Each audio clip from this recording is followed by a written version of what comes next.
원장님, 저 이중턱이 없어졌어요. 그러는 거예요. 이렇게 되고, 네, 이렇게 됐어요. 네. 안녕하세요. 피부영 유엔영, 류정호, 김지영 원장입니다. 네. 오늘은 이중턱의 원인과 원인에 따른 여러 가지 치료법, 그리고 무엇보다 내가 매일매일 할 수 있는 어떤 자세 교정부터 다양한 일상생활 할 수 있는 꿀팁까지 오늘 말씀드리려고 합니다. 턱은 이제 얼굴과 목을 이어주는 그 경계 부위 있죠. 그렇기 때문에 이 경계 부위는 그 명확하고 분명하게 보여야 얼굴이 좀 매력적으로 보이게 됩니다. 그런데 이제 이중턱이 있어서 이 경계가 이렇게 모호해지면 아무래도 살쪄 보이고 나이 들어 보이고 매력도가 감소하게 되죠. 그래서 이런 이중턱의 그 원인이 되는 5가지로 제가 말씀을 드릴 텐데, 치료의 기준점이 되는 그런 이상적인 각도하고 길이가 있어요.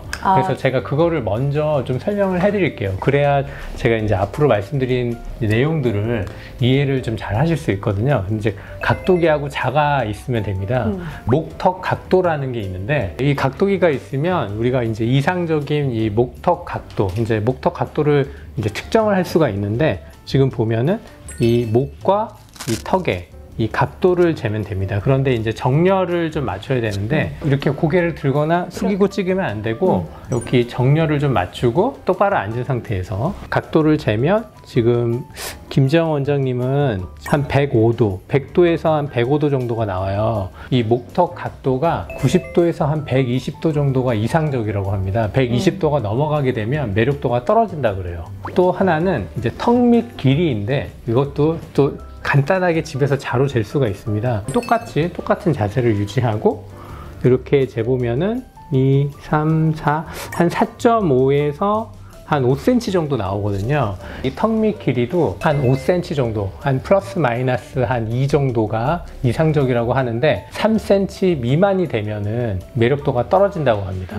그러니까 이 옆에서 봤을 때 이 목턱 각도가 120도 이하, 그다음에 이 턱 밑 길이가 적어도 한 3cm 이상은 돼야 이상적인 어떤 이 턱의 모양이라고 얘기를 하거든요. 요거를 기억하시고 제가 원인과 치료 방법에 대해서 간단하게 설명을 해드릴게요.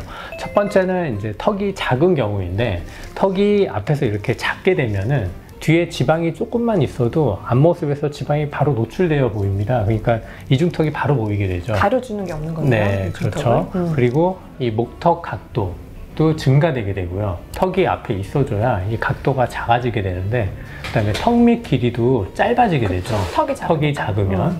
그래서 치료는 피부과에서는 간단하게 이제 턱끝 필러를 해주게 되는데, 턱끝 필러를 해서 여기 턱을 이렇게 앞에 잘 적정한 비율로 만들어주게 되면 턱 밑 길이도 늘어나죠. 그다음에 턱이 앞으로 나오고 아래로 살짝 내려가기 때문에 이 목턱 각도도 작아지게 됩니다. 그래서 매력도가 상승하게 되는 거죠. 그래서 이런 분들 계세요. 이중턱을 치료하러 오시지 않았는데 이제 턱이 작아서 턱 필러를 해드렸는데, 원장님, 저 이중턱이 없어졌어요. 그러는 거예요. 이중턱을 없애려고 턱 필러를 한 게 아닌데도 불구하고 이중턱이 없어졌어요. 그렇게 말씀하시는 분들이 있거든요. 그리고 두 번째는 가장 많은 케이스인데, 과도한 지방이 있는 경우입니다. 그렇죠. 지방도 여기 많이 쌓여 있게 되면 이제 각도가 증가되게 되죠. 당연히 여기 지방이 있으니까. 그리고 턱 밑 길이도 짧아지게 되고요.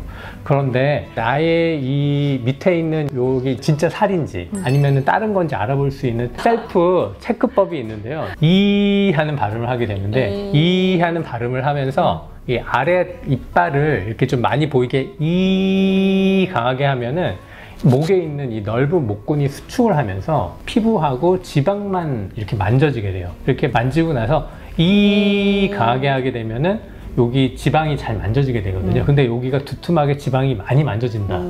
저는 100% 살이네요. 아, 그래요? 네. 네. 그러면 이거는 간단한 시술로 좀 많이 효과적으로 없앨 수가 있습니다. 오히려 다행이네요. 네네, 그렇죠. 이게 이중턱이 있는데 여기에 많이 잡히면 네, 그쵸. 살이기 때문에 오히려 네. 간단하다. 그렇죠. 근육이 수축되고 밖에 있는 지방층만 잘 잡히게 되는 거거든요.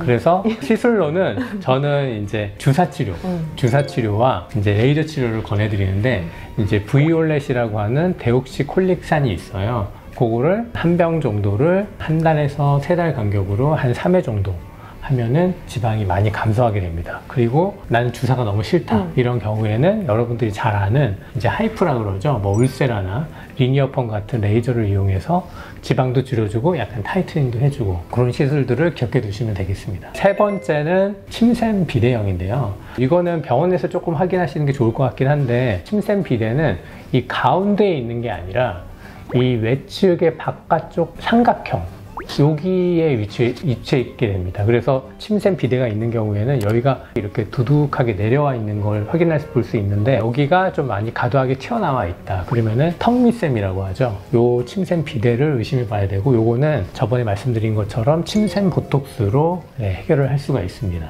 네 번째는 피부 탄력 저하겠죠. 이제 피부 노화가 진행돼서 이제 피부가 처진 경우 이런 경우에는 이제 지방이 많은 경우하고 두 번째 네, 그렇죠. 네, 그런 경우하고 같이 믹스되어 있는 경우가 많은데 아무래도 좀 많이 조금 피부가 좀 늘어져 있다 이럴 때는 이제 녹는 실 리프팅으로 그렇죠. 네. 여기를 이제 좀 지지해주는 그런 치료가 필요할 수 있고 그리고 또 잘 알려진 뭐 울세라나 써마지 같은 얼굴과 이 목을 타이트닝을 다 해줄 수 있는 그런 이제 리프팅 레이저가 도움이 됩니다. 그리고 이제 마지막으로는 이제 자세형인데요. 요새 이제 뭐 스마트폰도 많이 보고 앉아서 이제 컴퓨터 작업을 많이 하다 보니까 텍스넥이라고 하죠. 이렇게 앞으로 고개를 빼게 되잖아요. 그러면은 이 모서리 쪽에 설골이 위치하고 있는데 이 설골이 아래로 당겨지면서 턱에 여기 아래쪽을 이제 지지해주는 근육들이 아래로 내려오게 됩니다. 그러면은 이중턱이 아무래도 악화가 되겠죠. 그래서 우리가 예전에 V라인 영상 소개해드리면서 혀 운동 말씀드렸잖아요. 그 강화 운동이라는 거죠. 그리고 윗천장으로 혀를 이렇게 밀어 올리는 그런 운동을 좀 해주게 되면 아래로 내려왔던 이 설골의 위치가 위로 올라가면서 입 밑바닥, 바닥에 있던 근육 구조물들을 이렇게 올려주게 되거든요. 강화시켜주고. 그래서 이중턱 개선에 도움을 줄 수가 있습니다. 원장님이 자세 말씀하셨는데 이 자세가 정말 중요한 이유는 1, 2, 3, 4에 해당하시는 분들이 이제 거기에 치료를 많이 해도 금방 다시 이중턱이 생기시는 분들이 되게 있어요. 그런 분들이 공통적으로 바로 이 자세 문제를 가지고 계시고 소위 얘기하는 이제 거북목을 가지고 계시는데 거북목이 있다 보면은 이 뒤쪽에 있는 근육은 강화가 되는 반면에 이 앞쪽에 목을 이렇게 굽히는 근육이 힘이 약해지면서 말씀드렸던 것처럼 이중턱이 점점 아래로 처지고 지방이 하수가 되는 원인이 되기 때문에 이 자세는 굉장히 중요한 이중턱의 원인이자 그리고 우리가 근본적으로 치료하기 위해서는 이 자세 교정이 돼야 되는데요. 내가 바로 이 자세 때문에 이중턱이 생기고 있는지 아닌지를 검사해 볼 수 있는 또 체크 테스트 방법이 있어요. 그거는 바로 이 경부 굴근, 목을 굽히는 근육의 힘이 약하신 분들을 저희가 골라내는 방법인데요. 바로 이런 방법입니다. 원장님께서 만약에 이 대상자라고 생각을 한다면 제가 이제 손으로 이제 시험자가 이 반대편 이 이마를 이제 강하게 뒤로 이렇게 밀고요. 우리 원장님은 이 제가 미는 이 방향의 거꾸로 방향으로 서로 대항하는 원장님은 고개의 힘으로 앞을 밀고 저는 손의 힘으로 뒤를 미는 이런 방식으로 줄다리기를 하는 건데요. 여기 경부굴근이 약하신 분들은 저희가 이렇게 밀었을 때 이렇게 뒤로 젖혀지게 돼요. 하지만 이 근육이 강하신 분들은 끝까지 저항하는 힘을 갖고 있기 때문에 내가 이제 상대편에 닿을 때 이렇게 했을 때 홀라당 넘어가시는 분들은 이 근육이 약해짐으로써 생기는 자세로 인한 이중턱의 근본적인 원인을 갖고 계시는 분들이기 때문에 여기에 해당하시는 분들은 경부 굴근을 해당하는 이 목의 근육을 강화시키는 운동을 하실 필요가 있습니다. 그래서 이 운동은 당연히 논문에 출처가 되어 있는 운동 방법이고요. 제가 오늘 그 자세를 이용한 이중턱 개선 경부 굴근 강화 운동에 대해서 설명드리도록 하겠습니다.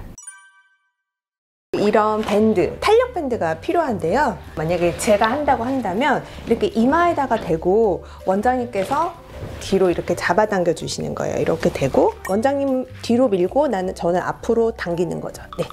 네, 이렇게 됐어요. 네. 이런 방식으로 60초간 버티고 60초간 이제 쉬는 방법을 한 30번 정도 반복을 하시면 여기에 근육의 힘이 이제 발생을 하고 이제 자세로 인한 이중턱을 예방할 수 있는 방법이라고 얘기를 합니다. 그래서 이런 거를 좀 두 명이서 이제 하는 방법도 있고요. 아니면은 혼자서 하고 싶으시면은 이렇게 그 등에 딱 기댈 수 있는 의자를 하시고 이런 벽 같은데 이런 밴드를 고정시켜 놔서 내 스스로 혼자 그런 저항을 이기는 방식으로도 이제 셀프로도 할 수가 있기 때문에 이런 이제 탄력 밴드를 이용해서 경부 굴근의 근육을 강화해 주시면 이중턱 치료를 하신 다음에도 재발하는 일이 없이 잘 유지가 될 수 있겠습니다. 그리고 이거는 좀 번외인데요. 이거를 진짜 많이 궁금해 하시더라고요. 땡김이라고 하는 이 땡김이 리프팅 요즘에 많이 하시더라고요. 요거 하고 주무시는 분들도 있고 얼굴 리프팅 밴드 효과 있냐고 물어보시는 분들이 굉장히 많으신데요. 이건 사실은 좀 기본적으로 압박 치료에서 이제 원리가 되어 있고 성형외과 수술한 후에 붓기가 빨리 빠지다라고 이런 압박 치료를 해서 붓기를 제거해 주는 효과가 있습니다. 그래서 이거를 하고 얼굴이 갸름해지고 이중턱이 사라졌다고 하시는 분들은 아마 원장님께서 말씀하신 2번형, 즉 지방형의 이제 붓기가 있으신 분들이 그 붓기가 빠지면서 갸름해지는 것이고 이 방식으로 이중턱이 사라지기는 어렵고요. 오히려 이런 강력한 밴드를 주무시면서 내내 이제 착용을 하고 계시면 피부에 오히려 강한 압력을 오랫동안 줌으로써 피부가 더 구조적으로 변형될 수가 있기 때문에 이중턱 치료에 이 땡기미 치료는 저는 개인적으로 비추천하고요. 얼굴이 너무 많이 부어 있다거나 하는 경우에 약 한 20분에서 30분 정도 그냥 간헐적으로 하는 것만 추천을 해드리고 싶습니다. 저는 뭐 그렇게 부어서 생기는 경우에는 약간 뭐 괄사 마사지. 네네. 네. 그다음에 저는 이런 거보다는 차라리 혀 운동을 하시는 게 네네. 훨씬 더 효과적이라고 네. 생각합니다. 네. 그래서 저희가 말씀드리는 것은 전부 다 이제 의학적인 근거로 말씀을 드리는 거기 때문에 조금 더 검증된 방식으로 이중턱 치료, 이중턱 관리 해보셨으면 좋겠습니다. 감사합니다. 감사합니다.